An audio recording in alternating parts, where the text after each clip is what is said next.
이에 예수께서 제자들에게 이르시되 누구든지 나를 따라오려거든 자기를 부인하고 자기 십자가를 지고 나를 따를 것이니라. 사랑의 하나님, 예배할 수 있는 은총에 감사드립니다. 금년에 온전히 주일 성수할 믿음과 결단을 주옵소서. 늘 하나님 앞에, 말씀 앞에 서는 예배자가 되기를 소원합니다. 하나님 마음에 합한 삶의 주인공 되도록 연약한 우리를 도와 주옵소서. 앞서 인도하시는 하나님만 바라보고 세상 방법 따르지 않게 하시기를 구합니다. 그러나 우리는 갈팡질팡할 때가 많습니다. 우왕좌왕하며 머뭇머뭇할 때도 있습니다. 그 무엇으로도 끊을 수 없는 하나님의 사랑으로 붙들어 주옵소서. 그리하여 선하시고 기뻐하시고 온전하신 하나님의 뜻을 이루게 하여 주옵소서.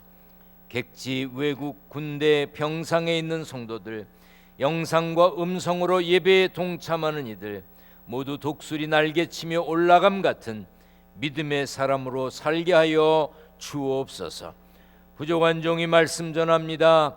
성령의 기름을 부어 주셔서 치료와 회복의 역사가 있게 하시기를 구하며 예수님의 이름으로 기도하옵나이다. 아멘. 할렐루야. 예배의 자리에서 만남을 감사합니다. 금년 내내 예배의 자리를 지키시기를 주님의 이름으로 부탁드립니다. 명절에도 모이면 가정 예배 드리십시오. 예배 잘 드리라고 순서지를 만들었습니다. 모여 앉아 읽기만 하면 됩니다. 혼자 살아도 예배 드리세요. 명절을 신나게만 보내지 말고 은혜롭게도 보내시기를 바랍니다. 아멘. 네. 세계 마라톤 신기록은 케냐의 킵초게라고 하는 사람이 세운 2시간 1분 39초입니다. 그런데 지난 11월 아테네 마라톤 대회에서 킵초게의 2배가 넘는 기록을 세운 4시간 27분 기록으로 골인 지점을 통과한 선수가 있습니다. 이분입니다. 한국 분이십니다. 시각장애인이십니다. 세계 최초로 가이드 도움 없이 전 코스를 달렸습니다. 대단한 겁니다. 킵초게 기록보다 더 대단한 겁니다. 킵초게보다 더 잘한 겁니다. 예. 앞을 볼 수 없는 분이 이렇게 달렸다는 거 정말 대단한 일입니다. 그분이 이런 얘기를 했습니다. 장애인이라고 하는 단어에 붙어있는 부정적인 뉘앙스를 바꾸는 것이 새해의 목표래요. 여러분은 어떤 목표를 가지셨습니까? 새해를 시작한 지 3주 됐습니다. 혹 어떤 장애가 있으십니까? 장애물이 있으십니까? 어떤 방해가 있는지요? 그것을 단순히 방해물, 장애물로 여기지 말고 도전거리로 받아들여야 합니다. 걸림돌을 만났습니까? 그 걸림돌을 디딤돌 삼아서 위로 올라가야 합니다. 아멘. 하나님께서 앞에서 인도하심을 믿고 저 높은 곳을 향해서 날마다 나아가는 승리의 삶의 주인공 되시기를 축원합니다. 칭찬받으면 다 좋습니다. 칭찬받으면 싫다는 사람은 그건 사람도 아니에요. 칭찬받았는데 왜 싫어? 엘리베이터를 탔는데 생전 처음 보는 사람이 아래 위로 자꾸 쳐다보더니 멋있으시네요. 이야, 신나는 거야. 따라서 합니다. 따라서만 해요. 딴 분하고 하지 말고요. 저를 보세요. 잘생기셨습니다. 예쁘십니다. 멋지십니다. 잘 어울리십니다. 좌우간 전후 좌우에 있는 분들과 지금 인사를 나누겠습니다. 시작. 잘생기셨습니다.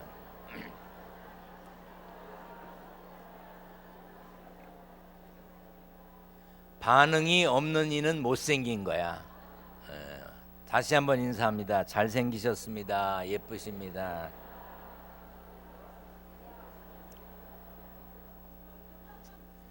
성경을 높이 들고 고백합니다. 저는 예수 믿어 구원받았습니다.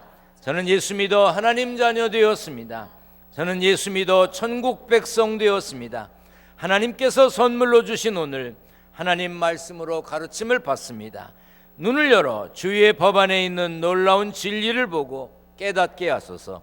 아멘으로 순종하여 하나님께 영광 돌리는 삶 되게 하소서. 아멘. 그런 삶이 되시기를 축원합니다. 이집트 탈출하는 것을 출애굽이라고 말하지요. 출애굽한 이스라엘 백성은 하나님께서 인도하시는 구름 기둥과 불 기둥을 따랐습니다.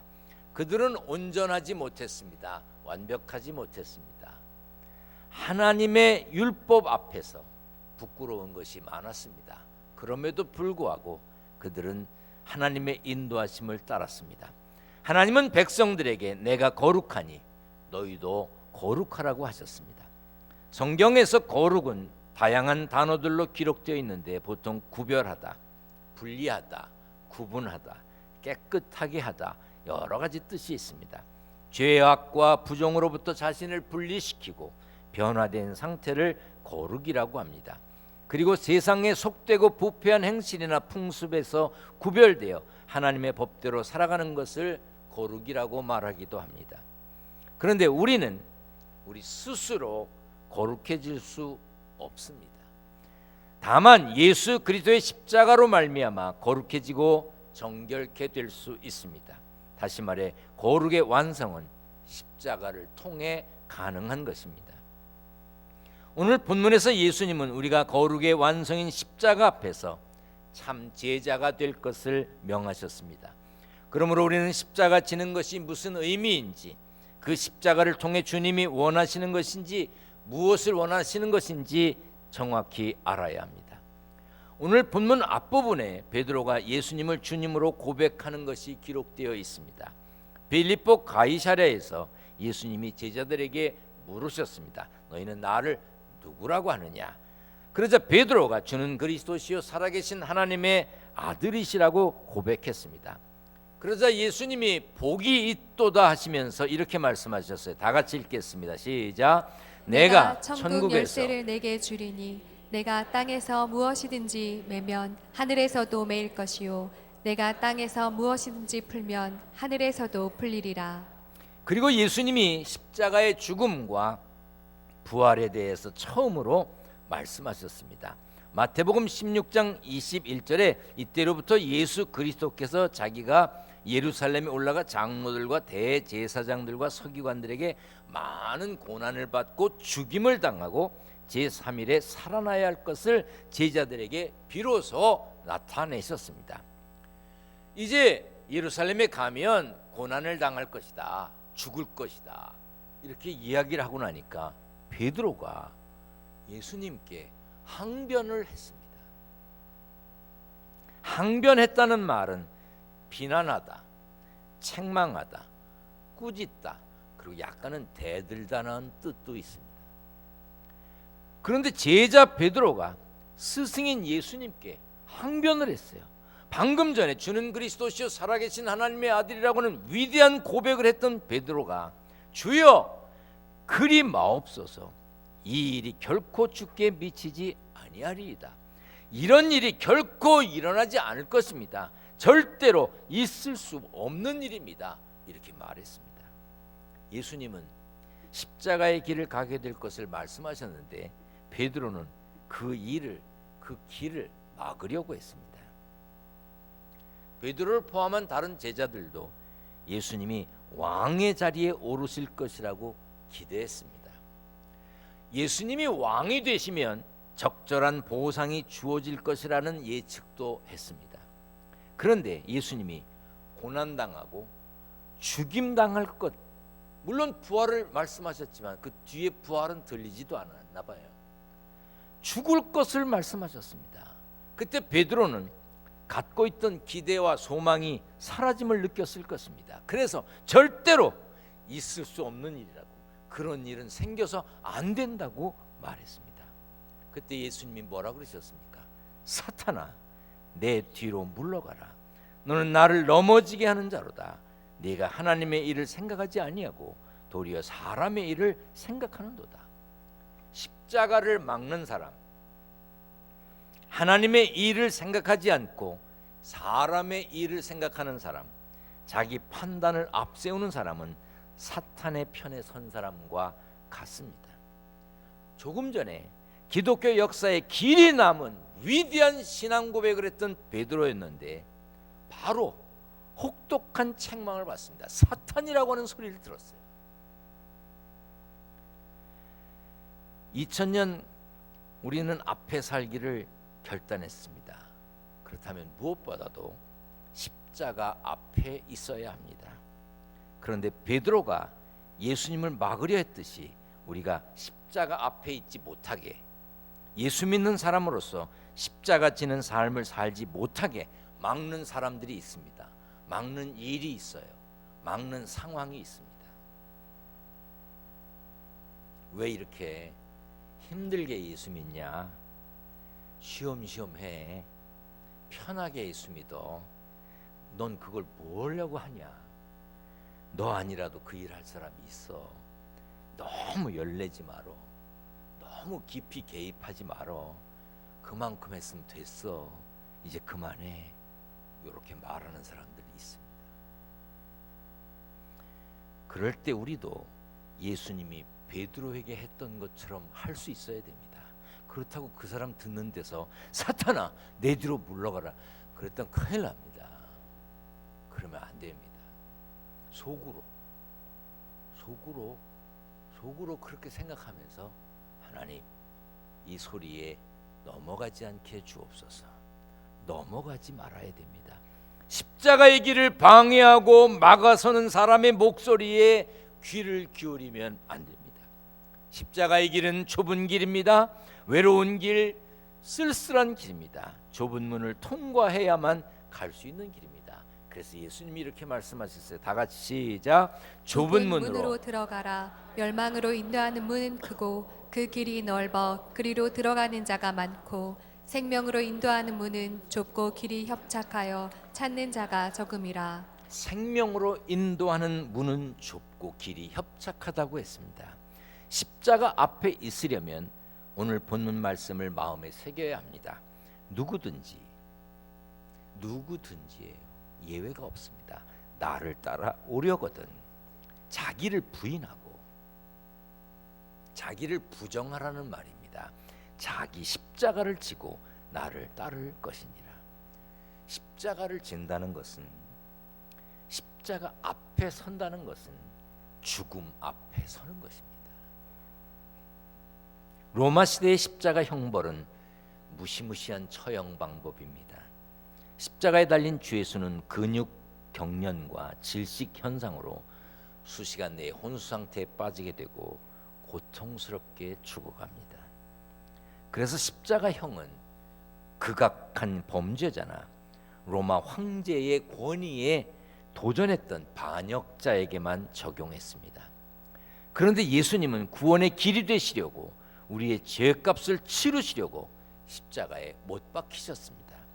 갈라디아서 1장 4절에 보면 그리스도께서 하나님 곧 우리 아버지의 뜻을 따라 이 악한 세대에서 우리를 건지시려고 우리 죄를 대속하기 위하여 자기 몸을 주셨다고 그랬습니다. 예수님은 우리를 위해, 우리 죄를 대속하기 위해 십자가를 지셨습니다. 바울이 그 사실을 깨닫고 이렇게 고백했어요. 다 같이 읽겠습니다. 시작. 내가 그리스도와 함께 십자가에 못 박혔나니 그런즉 이제는 내가 사는 것이 아니요 오직 내 안에 그리스도께서 사시는 것이라.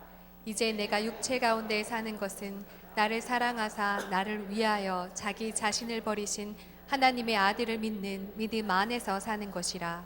우리도, 우리 자아도 그리스도와 함께 십자가에 못 박혀야 합니다. 그것은 자기 부인, 자기 부정을 말합니다. 오늘 본문에서 예수님은 누구든지 나를 따라오리거든 자기를 부인하라고 그랬어요. 십자가 앞에서는 첫 걸음은 자기를 부인하는 거예요. 자기를 부정하는 겁니다. 부인한다는 말은 no, 아니라고 말한다는 뜻입니다. 자기를 향해서 아니라고 말할 수 있어야 한다는 뜻입니다. 지금까지 삶의 주인이 자기 자신이었다면 아니다, 네가 주인이 아니고 이제 예수님이 주인이다 바꾸는 거예요. 나를 없애버리는 겁니다. 예수님 때문에 아니라고 노라고 하신 적 있으십니까? 예수님이 잡히시던 밤에 베드로는 예수님을 모른다고 그랬습니다. 예수님은 자기를 부인하라 그랬는데 베드로는 예수님을 부인했습니다. 사람들이 너 저 예수하고 같이 다니던 사람 아니야? No! 아닙니다. 아니라고 그랬어요.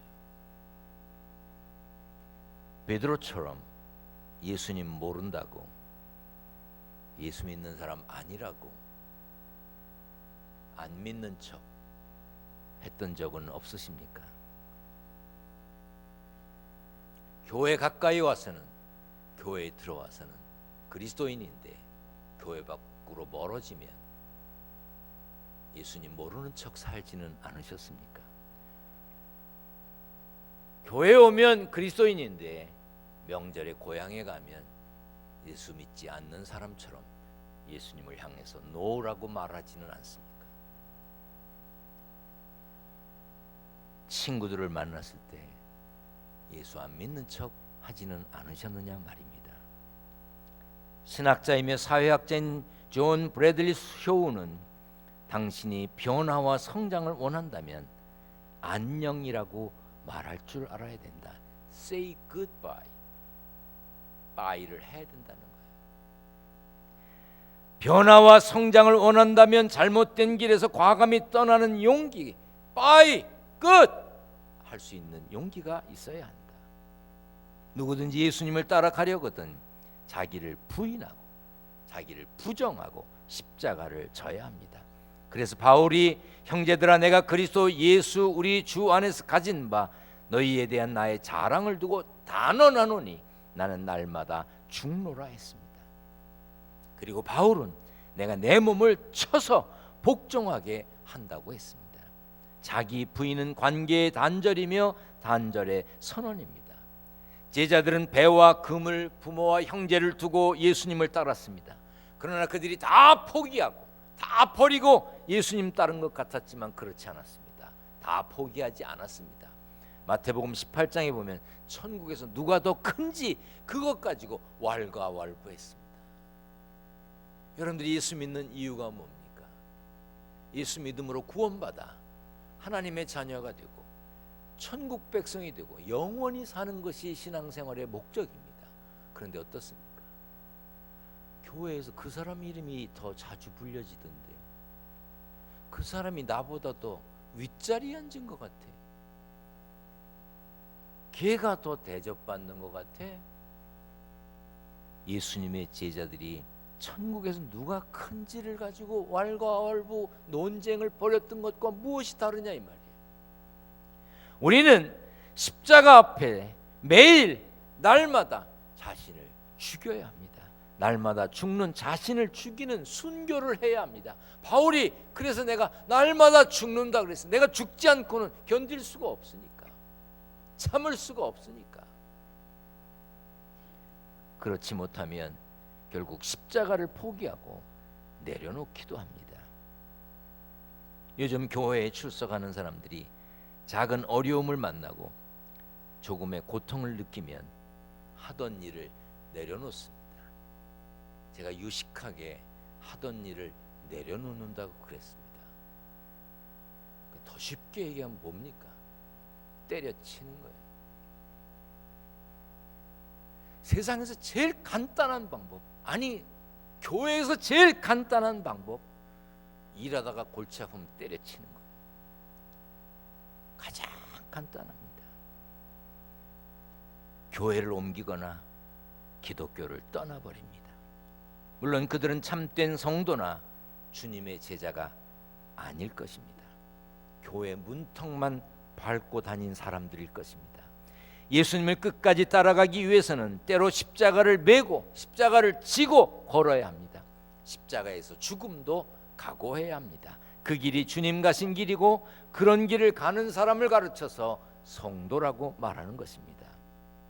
십자가 앞에 서는 것은 사명 앞에 선다는 뜻이 있습니다. 예수님은 자기를 부인하라고 하시고 뭐라 그러셨습니까? 자기 십자가를 치고 나를 따를 것이니라 했습니다. 로마인들이 사형수에게 십자가를 지고 형장에 가게 했습니다. 자기가 못 박혀서 십자가에 달려서 죽을 그 십자가를 자기가 지고 걸어가니 얼마나 기가 막혔겠습니까? 그런데 왜 그렇게 했느냐?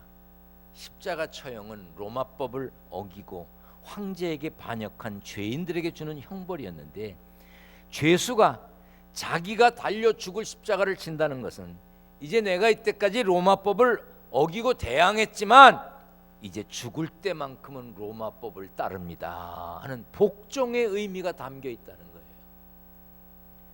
당시 죄가 없으신 예수님은 로마법에 복종한 것이 아니라 하나님의 뜻에 순종한 것입니다. 그래서 십자가를 지셨습니다. 예수님이 우리에게 자기 십자가를 지라고 하신 것은 자신의 뜻을 버리고 하나님의 뜻에 온전히 순종하라고 하신 것입니다. 우리는 내가 지고 가야 될 삶의 짐, 인생의 짐, 모든 사람이 다 있죠. 그 짐을 십자가라고 생각하는 사람들이 있습니다. 그래서 쉽게 여자분들이 그런 이야기합니다. 남편이 십자가라고. 오늘 여기도 많은 십자가들이 오셨습니다. 얼마나 골치 아프면 남편을 십자가라고 그러겠어요. 어떤 분은 자식이 십자가라고 말합니다. 왜? 어떤 의미로 그렇게 말씀하시는지 이해는 합니다. 제가 알겠습니다. 예수님이 우리에게 맡겨주신 십자가는 하나님의 뜻을 따르는 순종의 십자가, 사명의 십자가를 의미합니다. 그런데 내 삶의 짐이 하나님이 내게 지어주신 십자가라고 여기십니까? 그렇다면 지고 가십시오. 언제까지? 끝까지. 남편이 십자가입니까? 자식이 십자가입니까? 부모님이 십자가예요? 하나님이 내게 네가 지고 가라고 주신 십자가라고 생각한다면, 정말 십자가라고 고백한다면 잘 지고 가십시오. 끝까지. 말씀드렸죠. 제일 쉬운 해결 방법이 뭡니까? 때려치는 거예요. 여러분, 부모님을 공경하는 걸 때려치면 그게 사람입니까? 자식 기르다가 힘들다고 때려치웁니까? 여러분들이 어떤 것을 십자가라고 생각하십니까? 좋습니다. 그게 십자가라고 해요. 그러면 끝까지 지고 가야지. 어렵습니다. 병든 가족을 돌보는 거 어렵습니다. 힘듭니다. 그렇지만 지고 가야 되는 짐 아닙니까? 2000년 우리는 사명의 십자가 앞에 순종해야 합니다. 하나님 나라를 위해, 교회를 위해, 복음 전하기 위해 여러분은 어떤 십자가를 지고 가고 계십니까? 우리는 곧잘 나는 인생의 무거운 십자가를 지고 가고 있고, 다른 사람은 꽃길을 걷는 것으로 이야기합니다. 아무개는 꽃길을 걷는데 나는 십자가에 지고 이 고생을 하고 있다고 말합니다. 같은 십자가가 있어도 옆 사람이 진 건 작아 보이고 내가 진 건 커 보이고, 옆 사람이 진 거는 무거워 보이고 가벼워 보이고 내가 진 것은 무겁게 생각합니다. 그래서 불평을 하죠. 시인 정호승 씨가 쓴 내 인생의 힘이 되어준 한마디에 이런 내용이 있습니다. 그대로 읽어드리겠습니다. 어떤 사람이 불만에 찬 어조로 하나님께 항의를 했습니다.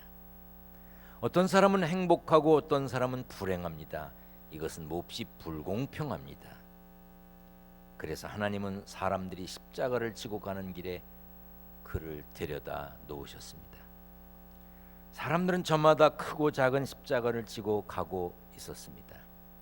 그때 하나님은 그 사람에게 사람들이 지고 가는 십자가의 무게를 달아보라고 하셨습니다. 그런데 이게 어찌 된 일인지 큰 십자가도 아주 작은 십자가도 그 무게가 똑같았습니다. 그 사람은 아무 말도 못하고 하나님을 바라보았습니다. 그때 하나님께서 말씀하셨습니다. 나는 누구한테나 똑같은 십자가를 준다. 그런데 어떤 사람은 행복하게 웃으면서 가볍게 안고 살고, 어떤 사람은 고통스러워하면서 쇳덩어리처럼 무겁게 짊어지고 산다. 내가 늘 똑같이 공평하게 주지만 이렇게 저마다 다르게 받는 것이 삶이라는 십자가다. 혹시 여러분이 지신 십자가만 크고 무겁다고 생각하셨습니까? 누구나 다 십자가를 지고 살아갑니다. 그러므로 하나님 앞에 있겠다고 하면서, 하나님 마음이 아픈 삶을 살겠다고 하면서 아무런 십자가를 지지 않았다면, 아무것도 지지 않으려고 한다면 제대로 된 삶을 살고 있지 않은 겁니다. 누구나 짊어지고 살아가야 하는 십자가가 있다면 잘 지고 가야 하지 않겠습니까? 오늘 말씀을 듣는 여러분들, 잘 지고 가셔야 합니다. 찬송가 458장은 우리가 어떻게 십자가를 지고 가야 하는지 가르쳐 줍니다. 찬송가를 찾으세요. 458장. 우리 한번 같이 찬양하겠습니다.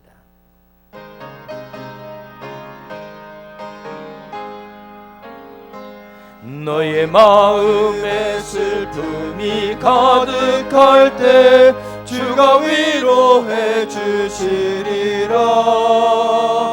아침 해같이 빛나는 마음으로 너 십자가 지고 가라. 2절합니다.